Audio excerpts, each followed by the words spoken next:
don't get greedy in this whole process, and you do things for the right reasons that you're doing.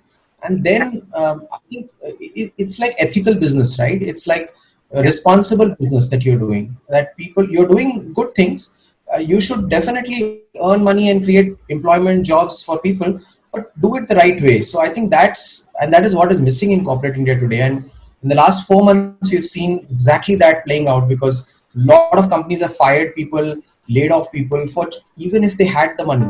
We are back with another episode of the People Hum interview series. I'm your host Sumita Mariam, and let's begin with a quick introduction of People Hum. People Hum is an end-to-end, one-view integrated human capital management automation platform, the winner of the 2019 Global Cody Award for HCM that is specifically built for crafted employee experiences and the future of work.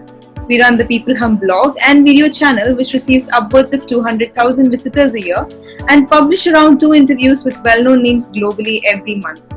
And now for our guest, Sandeep Kochar is the founder and a storyteller at Blue Minds, Believe Deep Beyond. He has a dream of transforming 5 billion human lives by 2030. He inspires his audience with a story of failures and successes every day, and has received over 150 million views on his stories. We are extremely happy to have someone like Sandeep to share his thoughts with us today.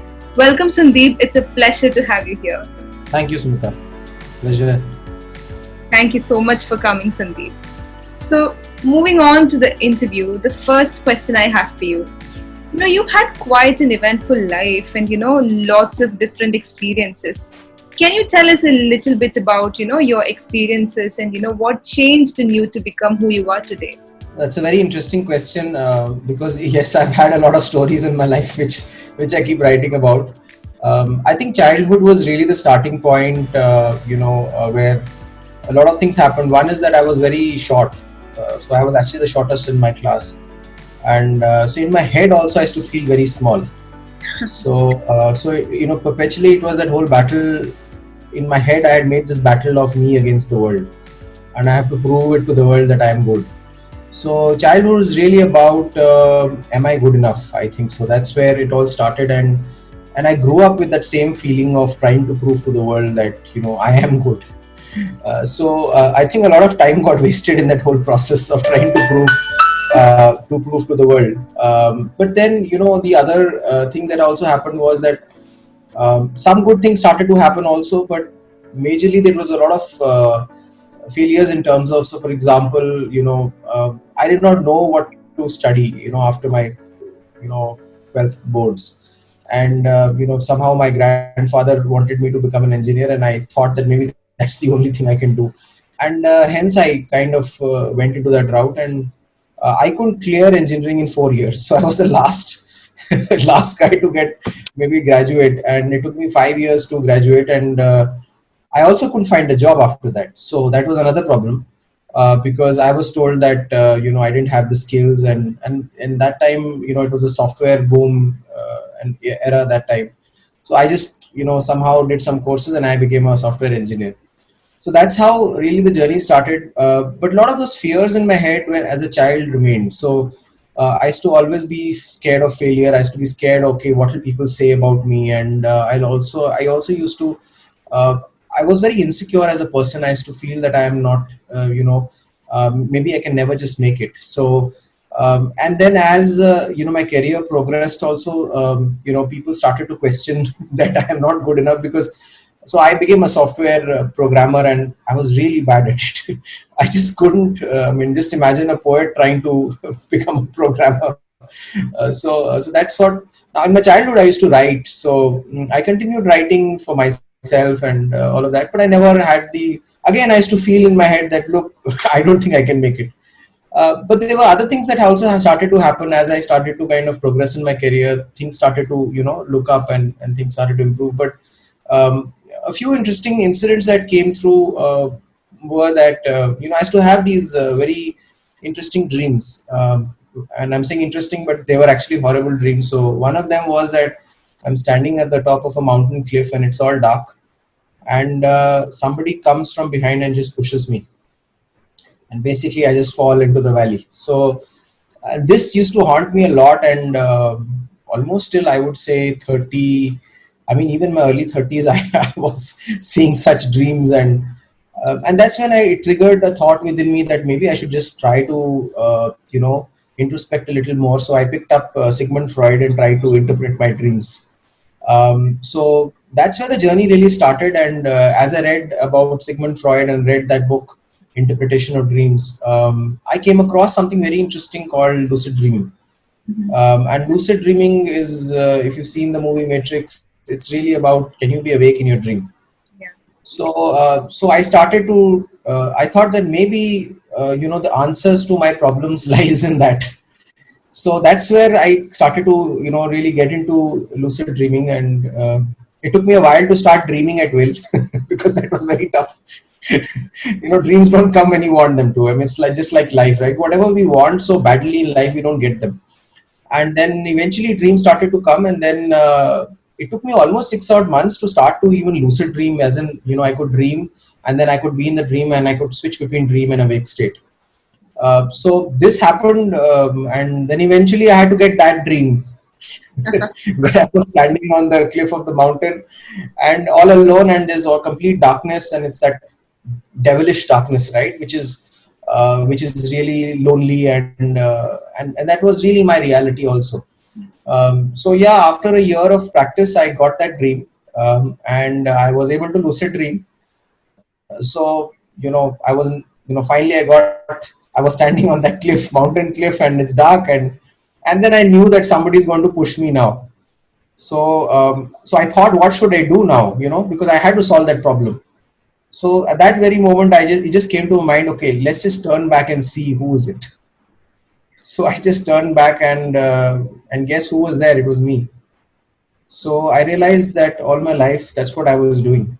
I was the one who was pushing myself, down every time, and that's really where the journey began. And then I started learning psychology along. So I was a techie basically, but I started to learn psychology. I learned NLP. I learned several other things, and I started to experiment on myself because I mean, I was just doing it for myself. Yeah. I even started to become a facilitator. I started a journey track on facilitating on the psychology track, and several other things I tried. And so that was one. The second was I was doing my NLP, and during the NLP session, we had this, beautiful breakout zones where somebody from outside would come, and we had to experiment and try what we learned, with those people. In some ways, they were guinea pigs, but I think more importantly, the idea was to help them. So I got this very old lady. She was around for 55, 60. I mean, she was around 60 maybe, and she'd been bedridden for 20 years. And the poor lady, and she couldn't do the normal stuff and all of that. It was very tough. So her husband had come with her, and so I thought, okay, let me try what I learned, in in NLP, and I started to experiment with her. So for a second, most of the time I used to have all of these judgments and biases running in my head. There's too much of chatter in my head all the time. And for once, I just dropped that chatter, and I said, okay, without any thoughts, I just went ahead and I just went ahead and tried a few things with her. So she went away after, I think I worked with her for 30 minutes, and I tried a few techniques, and she went away. Um, I think next morning I get a SMS at almost 5 in the morning, and from the same lady, and she says, I'm cured. So that really set me thinking that the power of thoughtlessness and the power of being in the moment is so powerful that it's not the tools and techniques that you're using. Actually, it's you. It's what you bring at that moment of yourself, and how can you just transform somebody out of that. And so that was one very interesting incident that changed my perspective. And as time went by, I started to do more and more. Then eventually, after working 15, 16 years, I thought that I've had enough now. I just need to do something more meaningful in my life than preparing Word and PowerPoint presentations. So I kind of left that life, not knowing what to do really. And I picked up an assignment came my way, and I just picked it up, and then I didn't perform well. They fired me, and so all of these things happened. And then I and that's when the real journey started, because I think till now I was just whiling my time. because when you're getting paid for something, you don't, there's nothing at stake, right? So yeah, the journey really started from there, and uh, I tried my hand at everything. I became a professor. I taught at two business schools. I started startups. I did one on shoes. I did one on apparel. I started to consult with startups. I became a co-founder on one. I mean, I did everything, and then I had to close a couple of startups which didn't do well. So the next 2 years, really, I spent wasting a lot of time trying to figure out what should I do in my life. I did not have any clarity, and like most people, right, I just did not know, why am I here, what is my purpose. And this whole thing about going to the Himalayas and finding it is so strange, because I mean, what if you go there and you still don't find it? I mean, if you can't find it here, then how can you find it there? So anyways, I think this all this happened, and then eventually I started Blue Minds. Now uh, I got somebody kindly agreed to become a co-founder, and came on board, and that's when the journey really started. And as we started to set up stuff and all, we thought, okay, we'll work with people and try to help people and organizations transform. I think midway into that whole thing, after a year, is when I started to write. I just started again questioning, okay, what should I do now? Okay, I'm doing this, but really, what is my purpose? And that's when I really started to write. I started writing on Facebook. It didn't do well. I started then on LinkedIn, and that really started to do very well. So in the first few months, I was hitting a few million views. So I realized, oh, this is it. So I continued writing. Now I was always a person who was very, very distracted in the head. There was this chatter going on all the time about horrible things that will happen in my life, and I would make those horrible things happen most of the time. But then as I started to write, and I've been writing, earlier also. So I kind of knew it. I started to experience a lot of peace, because I could just empty all what I had in my head on paper, and that left me thoughtless, and that left me in a beautiful space to create. All my life also, I was into that consumer mindset. I was consuming materialism. I was consuming social media, mobile phones, everything. I was consuming newspapers. I used to just read, okay, I have to do this, I have to earn. So there was a lot of greed of consumerism in me. And the more I kind of went through that consumerism, I started to realize that this is not me. And that's when I started to find myself in my writing, and I really started to write for myself. Really, the idea was to write, and I used to just put my fears and everything, vulnerabilities out there, just like a stupid person would do, because I felt that if I can do that, maybe I'll change and I'll transform. So that was my experiment with the truth. And as time went by, I started to really change. So because people started to laugh at me. So initially, people would laugh at my stories, right? So even some of my friends and family members and everybody would read and say, "Okay, what is this silly person? What does he write? What, and you're a failure. What are you writing about your failures? You're such a strange. You're not done anything. What are you doing? You're wasting your time." All of these things kept happening, but I just continued writing. So for the first time in my life, I began to enjoy what I was doing. And that really gave me a lot of peace. And also, I started to connect with myself like I'd never done before. So slowly, I started to write for 10, 15, 20 hours, almost 15 hours a day I was writing. It's ramped it up to even 18, 19 hours sometimes. I really started to really get into the groove of enjoying what I was doing. Now, with that, what also happened was that several other things happened, but really, I think that was a turning point of my life where I discovered my life purpose in some ways, and I started to also see a beautiful, opportunity to do something meaningful. So yeah, I mean, sorry, I just went on rambling, but that's been my story. Yeah, but that's okay. I mean, that's really a good story, and an inspiration. So there are like a lot of people finding so hard, to find a purpose to their life, and we don't know what we're doing, but that's okay, right? I mean, we can clearly see that from your story, and how everything's just a stepping stone to where you are now. So that's like a wonderful story right there. So Sandeep, your passion, okay, this writing and storytelling, that's a beautiful art, right? So storytelling is one of the best things that you can use to transform lives. So how do you think we can change organizations and people, employees, leaders? How can we transform an organization through storytelling? It's a very interesting question, and we were working with one of these clients who had a sales team, and they're a very large sales team, and some of the sales team members were performing very well, and some were not. So we were doing an intervention with them. We started off by saying, okay, we'll do some psychometrics assessments, all the usual stuff, trying to really figure out why is it this is happening. And as I started to speak to some of those people, I was speaking to one sales guy who was doing extremely well. He was like really hitting all the numbers. And I asked him a very simple question. I said, how many meetings a week do you do? To me, that is the simplest metric. So he said, I do around 20 to 30 meetings a week. I said, okay, wow, that's good. And after after I think a few days, I met up with one who was not performing well, and I asked him the same question: how many meetings a week do you do? And he said, I do 3 to 5 meetings a week. That's when I realized that that's really the story. So what we did is we took up these top performers in the organization and we created success stories out of them. We shared it with the ones who were not performing well. It was very strange that some of them started to get motivated because they never knew it was possible. But once they got to know, hey, a person can do 20 meetings a week, that whole limitation just went away, and it just became an opportunity that, okay, I can at least now from 5, I can try at least for 10. And that's what we did. We also embedded storytelling in that organization. We started a process of collecting these success stories and disseminating them. We trained the managers and all, and this organization started to expand, and they expanded across 100 offices after that, and they sent us a letter of appreciation as well.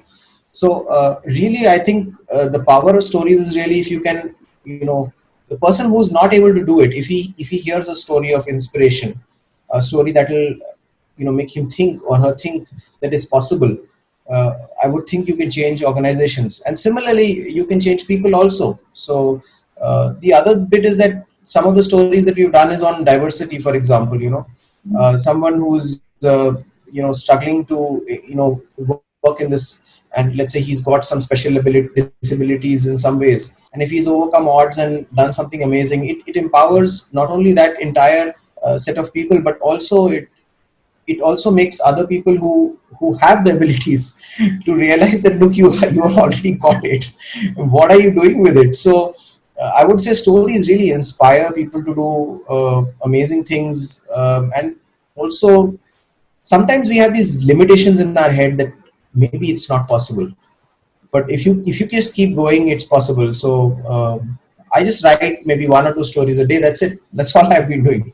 I mean, it's not a great thing, but the fact that you can keep doing that day in day out for years, that's what makes the difference, I would say. So yeah, I think those are ways. In terms of I've had several people writing to me, and one day I got this beautiful email from this lady. She was living in Kolkata. She was 40 years of age. She had 10-year-old, and she wrote to me a story about how her mother beats her up physically in front of her child. That's when it really shook me, and I realized that, oh my God, this is really something that's happening. And then several people wrote their stories to me, and some of the stories I even wrote ahead. But then I started to realize the power of storytelling, because I was a stranger to this lady, but the fact that she could share something so personal with me, which you'd otherwise not share with anybody in this world. And she wrote also that I've never shared this with anyone else. So I think that's the power of storytelling. It builds a beautiful bond, a relationship where two strangers can just share anything between each other through stories. Wow. Wow, that's wonderful. I mean, I think that's exactly why, great leaders inspire with their stories of, the reason for them to, build something up or something. I think that is the bond that they build with the people, they care about their employees and, make them do what they want to, because they inspire with their stories. That's an amazing answer. And also, you have experience in understanding, the downfall of new age startups, right? So what would be some important lessons to consider while building a startup? I think in today's age, startups are failing also because they're not able to change. That's really the answer. 3 months back, if 4 months back you were doing the same thing as you're doing today, probably you won't have a business model which exists, unless you are in from one of those hot spaces where things are really going very well. But really, I think it's about transformation in today's age. How quickly can you transform according to what the market demands? In terms of startups, I failed in a few of them. So a lot of people get very obsessed with the idea, and the idea doesn't evolve. That's also one of the reasons why startups close, because really it's not about ideas, it's about execution. The second bit is about the capital. So a lot of people and a lot of startups also close because they run out of capital. So cash flow management is very important. How well you manage your cash flows. Uh, Mostly, if you really look at it, ideas, capital, and but the most important really is about people. What can you build a winning team? Can you have an amazing team which can take it to the next level? Because eventually the founder and the co-founder or the founding team, they can only take it as far. Then it's really about somebody else executing their vision in some ways. So I would think that is a very important. So these three I would say are the most important. And obviously, can you keep on changing and transforming every single time? So can you pivot fast? Also, are you persistent? A lot of startups give up also, once they reach that wall. So can you try to break that wall, or can you find a way to jump over that wall? Really it's about that, right? It's about how can you transform and change fast enough, or find a way out.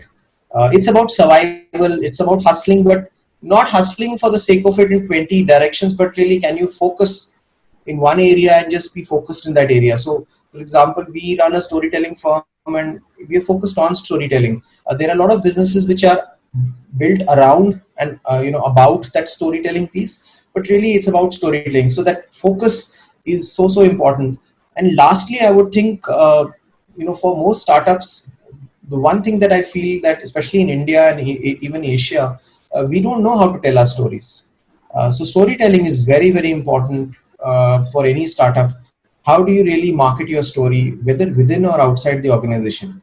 Within is called internal employer branding, and outside the organization is called external branding. But really, how do you tell that story? Can you engage with an audience? Can you really get people together?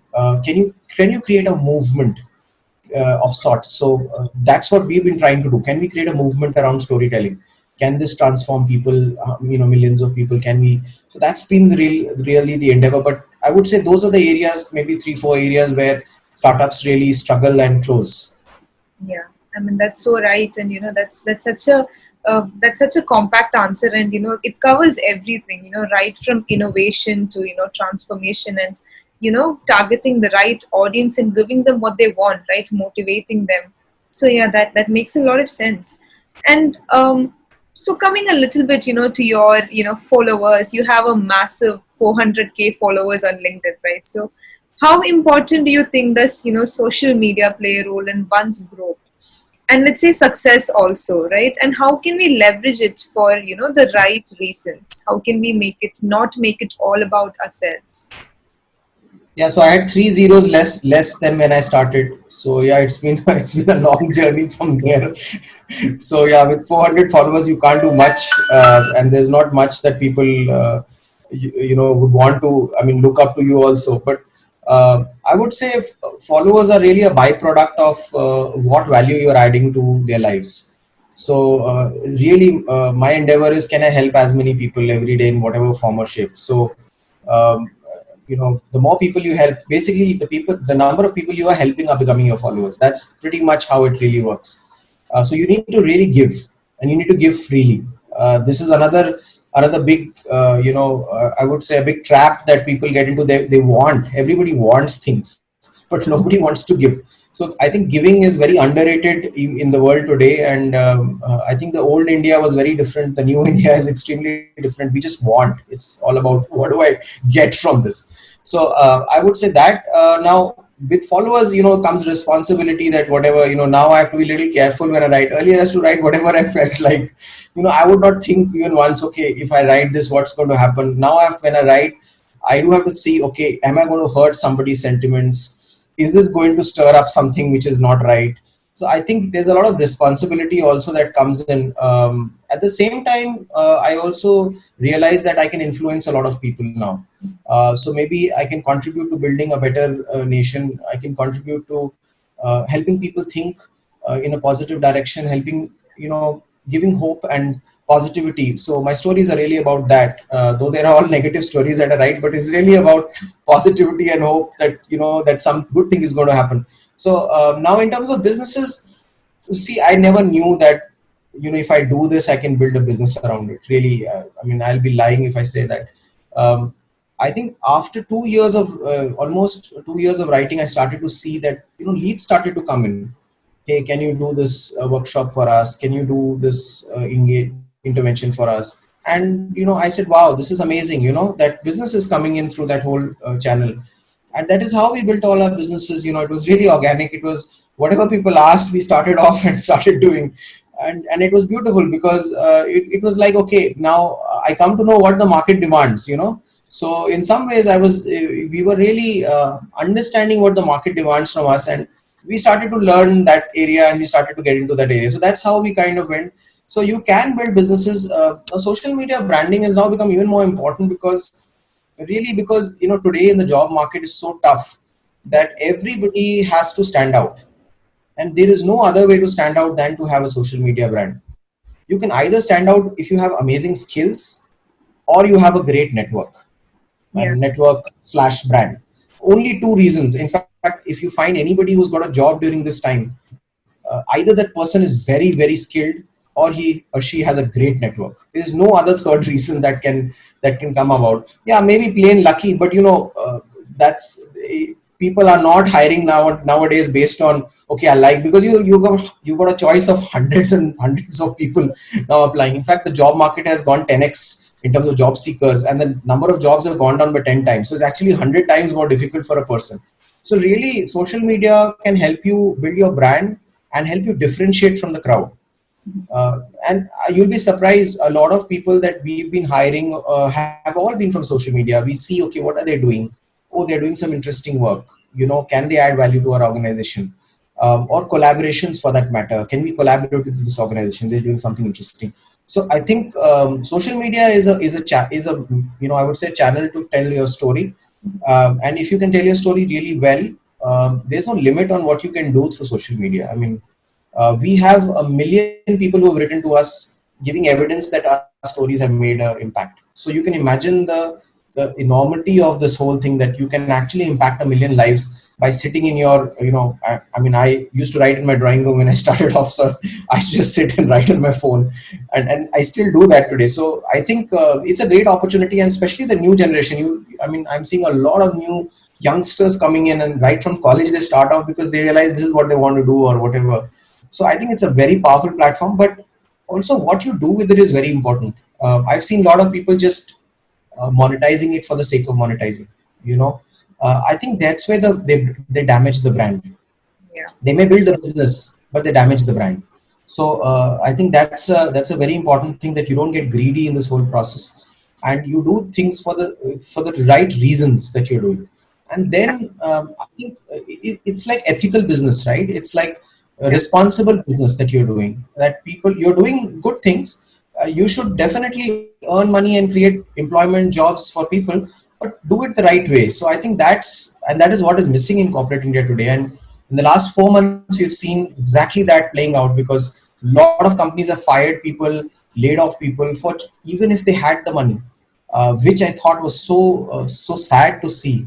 And so many people's livelihoods and so many people's careers may get spoiled because of that. So yeah, I would say it's important, and also the how you're using your brand. Yeah, that's right. I mean, having a vision is important, but having a purpose is also like really, really important when you build it. And not losing sight of your purpose and your vision is very, very essential. So, Sandeep, just to kind of wrap up the interview, if you have any last sound bites that you would like to leave our audience. Yeah, um, I think one is there are 3 or 4 things that became barriers for me, which I'll maybe share. I've shared a few of them, but basically, what will others think about me? And that whole bit around the whole social acceptance, inclusion. People will laugh at me. What happens? So that's one part. The second part is, related to it, is the fear of failure. Right? If I fail, what happens? Then there's this whole greed that we talked about. Greed, whether in business or otherwise, but can I get what the other person has? And can I get it fast and easy? That's one. And lastly, I would say is focus. And I have a very simple concept that I use. It's called DOTS, dots. Do one thing surely, which is basically, can you do one thing surely all the time? And I've asked this question to, I think, several audiences all across. And I ask them that, okay, can you do one thing for an hour, a day, a week? And after I ask the question a week, the hands start to go down. There are very few people who can do one thing for a month, Yeah.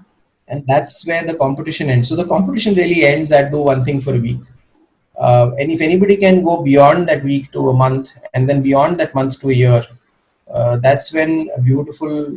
I mean, our dreams are lying there, but we don't want to give up what we have for to get what we don't have. So that's really my learning in the last 3 years, is that if you can have the persistence and patience and focus, then you can achieve any single thing that you'd want to. I mean, nothing is impossible. I've seen people achieve amazing things. So yeah, that's so I think that do one thing surely is really the key for me, and I think for most people, if you can follow it. Wow, that's wonderful.